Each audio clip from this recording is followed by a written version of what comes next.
So again, big interview. We've got my man on the line, Skyzoo. How you doing, my friend? Peace, peace. How you doing, bro? Fantastic to have Skyzoo on the line. It's been pretty cool. Oh man, thank you, man. Appreciate it. How's the reaction been going for the album and stuff, man? It's been crazy, man. It's been overwhelming. Everybody's really going crazy for it, and it's all a great thing.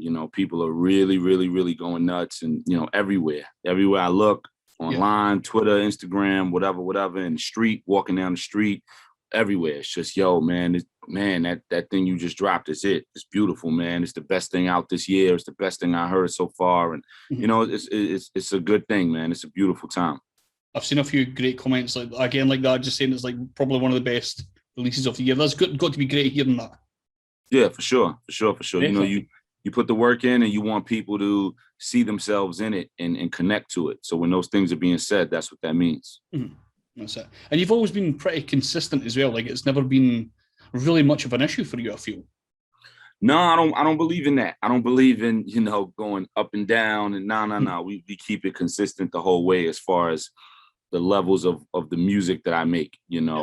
My thing is just making the best music for the people, because your legacy's on the line. So you go in there and make something real quick because you think this is what's hot at the moment or whatever. And now you've affected your legacy in a negative way. The impact you've had on it, you take that hit, and I'm not here for that. I'm here to make great music that's just going to stick around forever. That's it. That's it. So what I like to do usually is sort of go back and talk about your beginnings and like how you grew up in the game and stuff like that. So if we go back to your sort of first memory of hearing hip hop music, or at least like hearing, well, let's talk about your first time hearing hip hop music. Oh man, just being a kid, being a little kid in Brooklyn, New York, in the late '80s and all that type of stuff. Being a child of the '80s, you just go outside and you hear it everywhere. You open the window, you hear it everywhere. All those types of things, and you can't get away from it, and you don't want to get away from it. It's new, it's fresh, it's dope. It represents and reflects everywhere around you. So even as a kid, I was all the way into it, but I hadn't started rapping yet. And I started rapping when I was about 9 years old. I was an artist by the name of Chi Ali. Age ain't nothing but a number. I saw that video and I was stuck, and I was like, this is what I want to do for the rest of my life. And that was it. At 9 years old, I already knew that. What sort of things were you rapping about at 9 years old? You That's know, an I was, interest. I was, I would look out the window and just rap about what I saw, Mhm. and then I just rapped about being nice at rapping. I think that's the criteria when you first start rapping. At least back then, it's different nowadays. I think these kids who start rapping nowadays, the first thing they do is come up with a dance to go with the rap. You know what I mean? But in my generation, when you was first coming up, you really was sharpening your tool shed and really was, getting nice, and you really rapped about being nice. You know what I mean? So as weird as that may sound, and definitely in the 90s, man, everything was about, killing the microphone. That was all you rhymed about. I kill a microphone like this. I kill a microphone like that, and you grow from there. Now you start rhyming about this and this and this, and all these other things start to take place when you grow as a writer and as an MC. Mhm. There you go. There you go. And so, like, do you get a lot of like musical influence and stuff coming down from like parents and stuff like that? From my parents, Yeah. Did you like pick up anything along the way? Like, yeah, a little bit. My parents don't make music. They don't have a musical bone in their body, but they're fans of music. So growing up, I mean, I had young parents growing up, so they was listening to Public Enemy and KRS-One and Belle Biv DeVoe and Big Daddy Kane and Eric B and Rakim, and they was listening to all that stuff, NWA, Cool G Rap. So that's the stuff I heard in the car on the way to school at 7, 8, 9 years old. That's the stuff I heard in the car. mhm. So that played a big part in it as well. Because even before I started rapping, this was the normal soundtrack in the car on the way to school or on the way home or whatever. So that played a part for sure. That's it. It's always one of the great things is like, did you have like brothers and siblings and stuff like that when you were younger? I got two younger brothers. I'm the oldest. Okay, so they were stealing music from you basically. That's Right, usually exactly. It wasn't who like that I ends had up. somebody over me to play stuff for me. Like I was Yeah, playing stuff for them. yeah. So your first instinct was to start rapping at like 9 years old, which is still amazing to me. Still absolutely amazing. And when did you sort of start to get to a point where you were taking it seriously, like when you were going to like the studio and stuff like that? What? Well, As far as wanting to do it, I wanted to do it at 9 years old. Seriously, I was like, this is it. This is what I'm doing forever. But as far as studios and stuff, I don't think I got in the studio until I was about 15, 16 for the first time.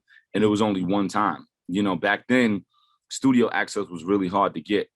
It wasn't like nowadays where, you know, a little kid may have a MacBook or whatever, and it comes with GarageBand. So after school, you could be 12 years old and go to your friend's house and mess around, or you could record something on your phone as a voice note. We didn't have any of that, you know, so, you know, what, mid 90s, late 90s. So by the late 90s, I'm like 15, 16. Going to a studio was a big deal. Finding somebody who knew of a studio, getting the money together to go to a studio, you know, getting somebody who had beats, getting them to know how to put those beats on floppy disk and take them to the studio and upload. It was a different time, you know? So I think the first time I hit the studio, I was like 15 or 16. I think I was 15. I won a talent show and the grand prize was studio time in my school. And I won the talent show and I got the studio time as the grand prize. That's cool, man. That's cool. Yeah. So like, from like studio work and stuff like that, when did you get to the point of like, did you ever like try production and stuff like that? Like try to make beats? Like try to make beats and yeah. A little bit like lately, not in the beginning. Lately, you know, I've been messing around a little bit. There's a couple beats that I produced or co-produced. You know, I did Luxury with me and Westside Gun. I did that. Me and my man Ill Mind, we did that together. On the new album, What Money Taught Us, featuring Ceoline, me and J57 did that together. So, you know, there's a couple things, you know, that I've had my hand in a little bit, but I'm not a guy that could sit there and make the beat like that. But I am somebody who knows music, and a lot of beats that I have that you hear on my records, I'll tell the producer everything to do. So I'll say, yo, sample this record, use this part, and then use that part for the hook, use these drums, make it change up here. So I'm kind of producing it, but from afar, like I'm not hitting the machine. I'm not tapping on the pads, but I am kind of helping put it together. That's one of the things that I want to get into as well, is that like some guys just sort of rely on the producers just sending random beats a lot of the time, but you seem to be one of those guys that wants to be involved like heavily in the production side of things. 100%. If I feel like I have to, you know, if there's not like the producer doesn't know what he's doing because he knows how to produce better than I do, but if it's a beat that I just hear other things in, I'll say, yo, this beat is crazy, but I want to add some trumpet. I want to add some keys right here. Or I want to add some drops right here, you know, just to bring out the story that I'm trying to tell. So it's a joint effort. You know, you bring the beat, I come in with some more ideas on how we can make it turn a little bit and do certain things. And if it makes sense, we do it. So how does that work with like writing stuff then? Do you have like a previous, like, do you have like a notebook that you go back to, or are you writing like just as soon as you get that beat? Like, do you have like a everything is to the beat. You know, I don't have a book of rhymes that I go to and pull stuff out of. No. Everything is to that specific beat. I hear the beat, it tells me what to do, and I start writing. Or if I have an idea for a record, I won't write the rhymes until I have a beat. I'll just have the concept. Like, yo, I want to do a record about, you know, my neighborhood and call it Bed-Stuys Burning. Okay, cool. Now I got to find a beat, but I won't write anything until I have the beat. So everything is case specific. You know, everything is tailor made to the beat. Mm-hmm. You've been pretty open, like in most interviews, about your about your love for jazz music and stuff. Absolutely. Bed-Stuys Burning obviously includes Hypnotic Brass Ensemble. Hopefully I've got that correct. Yep, that's done. Are they quite a known group, like around about the New York area? Oh yeah, they're a big hip hop jazz band, and I'm a huge fan of them, man. I've known them for a while. We never got to work together on a record, but I've known them for a while. I actually did a couple shows with them, coming out as a guest, as a special guest with them, and all that. But yeah, it was awesome working with them, man. They're super talented. Mm-hmm. Did you record that in the studio with them, like live? No, they sent that to me. Okay, so I did the record. I sent it to them, and you know, I told them, you know, I wanted them to rock it. And with them, I was like, yo, just get busy. You know what I mean? I was like, you guys are masters, man. Just get busy. Just wherever the hooks are, just go crazy. And they sent it back to me with all that stuff on it. And then we shot the video together. Mm-hmm. So it was amazing, man. The album's like dotted throughout, like with just like complete jazz influences, and it's a great listen, man. Mm-hmm. Really, Thank you, man. I appreciate it. Definitely, man. Definitely. So what do you do outside making music and stuff like that, or are you just like sort of completely music orientated? Do you have like any side hobbies and stuff like that? Yeah. I'm a huge sports fan. So I watch a ton of sports, a ton of ESPN here in the States, and a lot of different things like that. I'm a huge sport. I'm a typical guy. Sports, beer, you know what I mean? Wings. I'm a typical guy when it comes to that type of stuff, man. Obviously everybody knows I'm a huge Knicks fan and all that.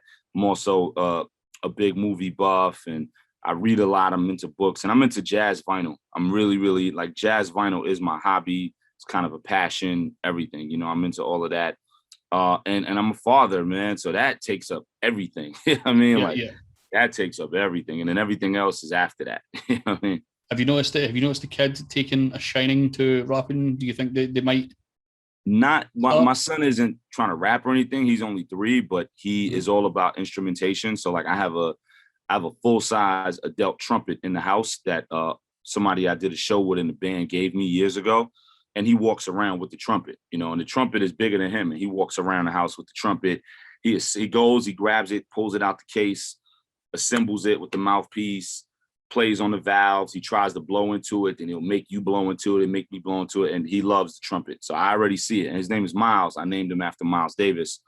Right. And I'm like, I already see where this is going. It's in your name. You know what I mean? So when you're old enough, you will get these trumpet lessons because I already see where you at. Mm-hmm. And he's not far away from 9 years old either, really. Right, 6 years. Right soon. Right there. Would you ever collab straight away with the kid? Say that again. You do a collab straight away with your son? I would love to. Mm-hmm. I would be honored if he ever. I'm not going to push him into music, but if he ever was into music, I would be absolutely honored if he thought I was cool enough to do a record with. You know what I mean? So awesome. I would be absolutely honored.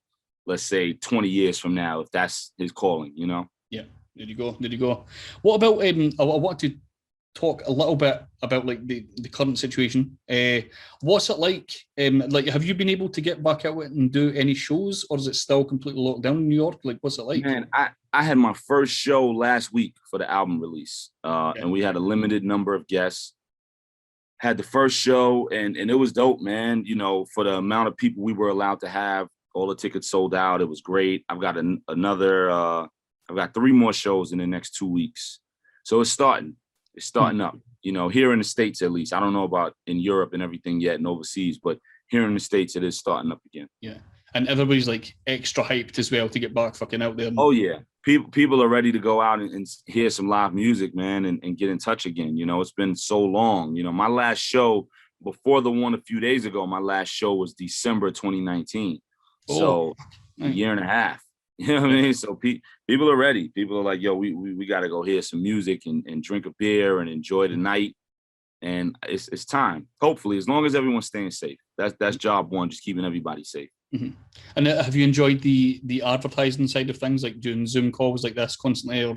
Yeah, it's been cool. It's been a lot of them. You know what I mean? It's been a lot of them. I think you can do more interviews now because of Zoom. Before it might have been, hey, we want to interview you, but we're in this city and you're in that city. So you got to fly in and it may be difficult. But with Zoom, like you're overseas, like I'm over here and we can Zoom. So it's been a whole lot of more interviews because of Zoom. And again, a lot of people have started podcasts like this. A million people. I think people were home because of COVID and weren't working. Yeah. And we're like, I'm gonna start a podcast. Like, which is cool. It's a cool way to get your creativity out if you really, really love it. And if your passion for it turns into you really knowing what you're doing, and maybe you have a hidden talent in it, in journalism, because it's really journalism. You have a hidden talent in journalism that you may not have realized, and you have the willpower to continue to keep it going. It's great. You know what I mean? But everybody got a podcast now. Definitely, man. Definitely. So All the Brilliant Things are out right now. Right now. Where can we get it? It's on pretty much everywhere, right? Everywhere. Everywhere that you stream music, everywhere that you download music, everywhere that you buy music, physical copies as well, CDs, vinyl. I know the vinyl pre-sold sold out like an hour or two, like they were gone. But we are having more, we are going to do another re-up of vinyl. So the album is out on Mellow Music Group. So if you go to mellowmusicgroup.com, if you go to the Mellow Music website, you can check there for, the vinyl and the CDs and when they're going to be back, but also too for the streaming like Apple and Spotify, Tidal, Bandcamp, everywhere that you listen to music, it's available everywhere. And man, it's been wild. You know, the response has been amazing, and I'm just super happy about it. I'm excited about it, and more so than anything, I'm appreciative of it. Definitely, man, definitely. And again, well, thanks for coming on and talking to us. Much appreciated. Oh man, thank you for having me, man. This is the only way I've been able to get back overseas, man. I got to get back over there in person. So this is the closest I've been to overseas, and I don't know how long, man. Definitely, I'll be ready when you get a show lined up for over here, man. We'll get something sorted for that for sure. 100%. Do you have a song you particularly want played after this? Like anything close to your heart that you want played? You know what? Let's play St. James Liquors featuring Aria. Awesome. We'll get into that. With that.